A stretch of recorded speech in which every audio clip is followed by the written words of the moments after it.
Le domaine viticole familial Schmitt et Carrère de Kinsheim dans le Haut-Rhin s'étend sur 14 hectares répartis sur 5 communes alentours. Il y a 15 ans, 25% de la surface ont été convertis en agriculture biologique.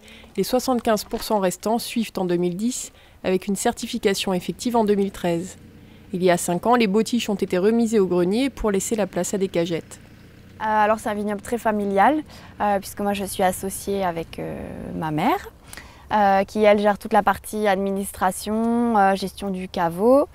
Je travaille également avec mon père, qui est assez polyvalent, qui s'occupe de la partie commerciale, la partie cave, et un petit peu moins maintenant la partie vignoble, puisque du coup mon mari Adrien s'est installé avec nous sur l'exploitation il y a 2 ans maintenant. Lui il gère tout ce qui est travaux mécaniques de tracteur. Et on travaille également avec Pascal qui travaille chez nous depuis 20 ans et elle gère toute la partie vigne, donc travaux manuels dans les vignes, et elle est aussi aux préparations de commandes, étiquetage et mise en bouteille. Alors donc là on est sur la commune d'Amerschwir dans une parcelle de Pinot Gris, et donc derrière moi on a des cagettes dans lesquelles on récolte le raisin, des cagettes qu'on utilise depuis quelques années maintenant, pour plusieurs raisons. Et alors la raison principale, donc celle qui nous a motivés à passer de la bottiche à la cagette, c'est tout simplement de garder le raisin le plus intègre possible jusqu'au pressurage. Alors ce qui a motivé notre choix de la cagette, en fait, c'était surtout le fait d'éviter au maximum le tassement du raisin. C'est vrai que dans une bottiche, avec le poids, le raisin a tendance à se tasser et à faire un petit fond de jus au fond de la bottiche. Du coup, nous, on s'est dit que d'utiliser des contenants plus petits, forcément, ça éviterait le tassement. Donc c'est principalement pour cette raison-là qu'on a décidé de passer à la cagette. Ils achètent au départ via Internet sur le site Plastibac sans cagette, puis pour faciliter la logistique, ils repassent commande de 50 cagettes supplémentaires. L'investissement total s'élève à 3 000 €, soit 20 € la cagette.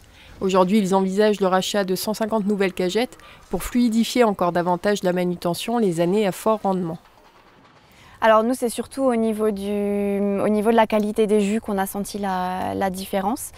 On est sur des jus qui sortent beaucoup plus propres, entre guillemets, puisqu'en termes de bourbe, on est sur des quantités de bourbe qui sont vraiment très très faibles.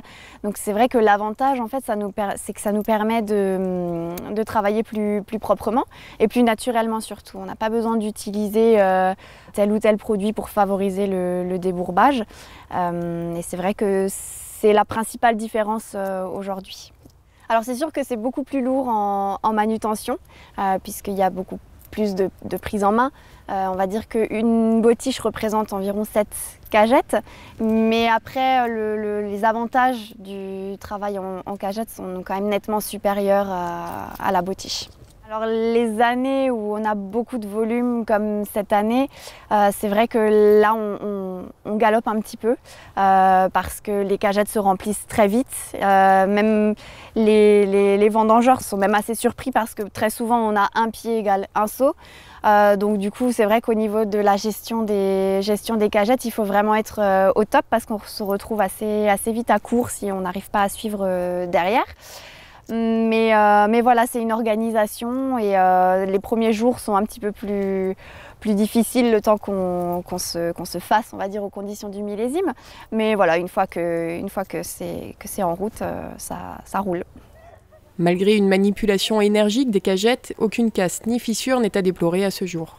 On a quelques confrères qui sont venus nous demander où est-ce qu'on s'était fourni. Parce que je pense que c'est quelque chose qui les interpelle et qui certainement les intéresse. Après, je pense qu'il y a d'autres vignerons qui doivent nous prendre peut-être pour des illuminés un petit peu, mais pour le coup, ils viennent pas nous le dire. La localisation et l'historique du domaine induisent une autre particularité, cette fois au niveau de la cave. Schlösselmühle, ça veut dire le moulin du château. Et en fait, c'est le lieu-dit sur lequel est construit le domaine.